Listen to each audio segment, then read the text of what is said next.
Let me ask you a simple question. Do you really know what the company does? It sounds obvious, but you'd be surprised how many people buy stocks simply because somebody told them this stock is going up. If you're going to become a serious investor, you need to understand the business behind the stocks. Because when you buy a stock, you're not just buying a number on the screen, you're buying a piece of the business. And that's what we're going to learn today. Welcome back to another lesson in our stock investment series. So far, we've learned what stocks are and how companies become publicly listed, how the stock market works, the different types of stock, and how to buy and sell them. Now we are moving into a very important stage, learning how to analyze a company. And we are starting with the most basic question: what does this company actually do? Let's break it down. What does the company do? The first thing you should ask yourself about any company is, what exactly does this company sell? Let's say you're looking at a telecom communication company. What does it sell? It could provide mobile calls, internet service, data, digital service, mobile financial services. Now imagine you're analyzing a sugar company. Its business might involve producing sugar, processing sugar, distributing sugar, selling sugar to customers. The point is simple. Before investing, understand what the company actually does. If you cannot explain the company's business in simple words, you probably haven't researched it enough. Number 2, how does the company work? This is one of the most important questions an investor can ask. Don't just ask, what does the company sell? Ask, how does the company turn what it sells into money? Imagine company A sells 1 million products for 1,000 naira each. Its total sales would be 1 million times 1,000 naira, and that is equals 1 billion naira. But that does not mean the company made 1 billion naira in profit. The company still has expenses. It might have to pay for raw materials, employees, transportation, electricity, rent, advertising, taxes, and interest on debt. So we need to understand the company's entire business model. Number 3, what are the customers? Next, ask, who buys the company's products or services? Are they customers, individuals, businesses, governments, banks, resellers, other companies? Let me use a simple example. Imagine company A sells affordable food products to millions of ordinary customers.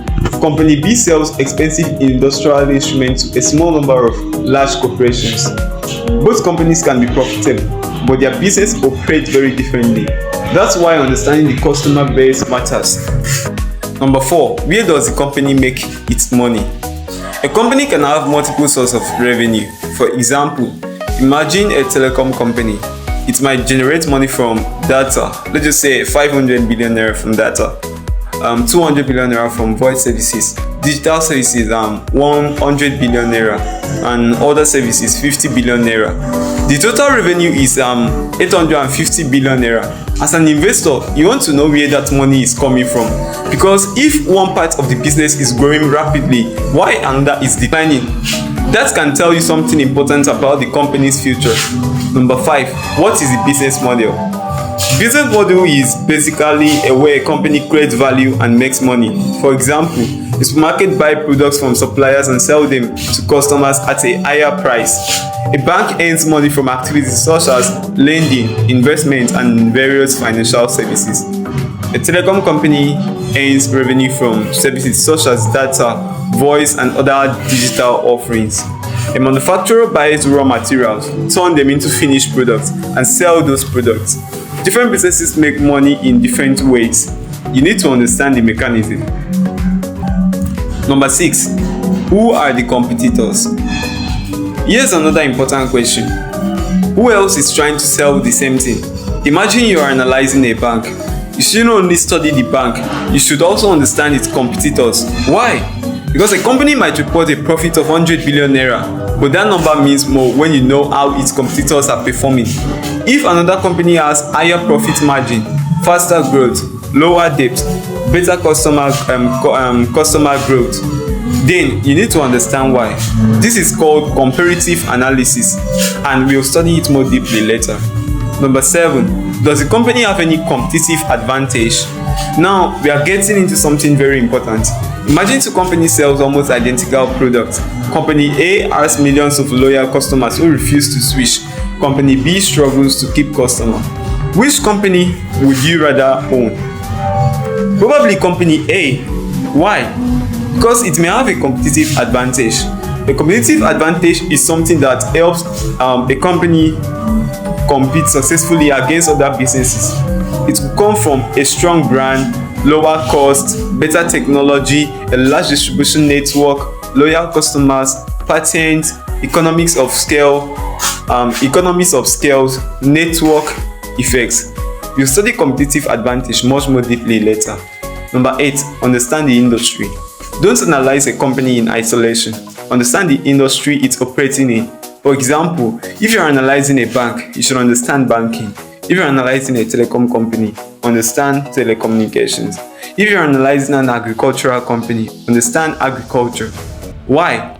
Because the entire industry can be affected by things such as government regulations, inflation, interest rates, exchange rates, competition, technology, and consumer behavior. This company can still face challenges if the entire industry is struggling. Number 9, think like a business owner. Here is a mindset I want you to develop. Instead of looking at a stock and thinking, will the price go up tomorrow? Start thinking, if I own this entire company, will I be happy with the business? Imagine someone offered you 100% of the company. Would you want to own it? Would you understand how it makes money? Would you trust its management? Would customers continue buying its products? Would competitors easily destroy the business? Is the industry growing? Those questions take you from speculation towards investing. Let's put everything together. Imagine you're analyzing a company called ABC Food. You discover ABC Food produces packaged food. It sells to millions of customers. It earns revenue from several product lines. Its sales have been growing. It has strong distribution across the country. Its competitions are smaller. Customers recognize the brand, and the industry is growing. Now you have a much more better understanding of the business, but we are not finished, because there's another important question. How financially healthy is the company? A company can have a fantastic product and still be a terrible investment if its finances are in bad shape, and that's where we are going next. Before you buy a stock, understand these 7 things. Number 1, what does the company sell? Number 2, how does it make money? Number 3, who are its customers? Number 4, where does its revenue come from? Number 5, where are its competitors? Number 6, what competitive advantage does it have? Number 7, what is happening in its industry?